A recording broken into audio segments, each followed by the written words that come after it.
আসসালামু আলাইকুম। বিদায় বলেও বলতে পারছি না। আবার সিঁড়ির উপরে দাঁড়িয়ে আমি এই ভিডিওটি ধারণ করছি। বিদায় বলেও বলতে পারছি না।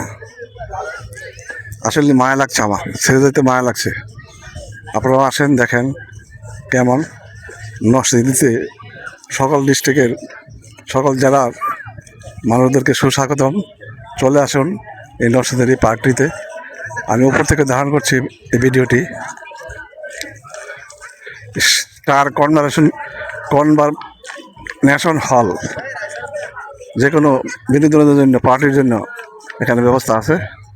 এই যে একটা হোটেল, নাম পড়শি ফুলে ফুলে সজ্জিত। এই পার্কটি বিদায় বলতে পারছি না, তাই সর্বশেষ শুকরিয়া, আলহামদুলিল্লাহ। সবাই ভালো থাকবেন ইনশাল্লাহ। সবার সুস্থতা কামনা করে আমি বের হচ্ছি। এই যে বাহির পথ, আমি বের হচ্ছি। ধন্যবাদ।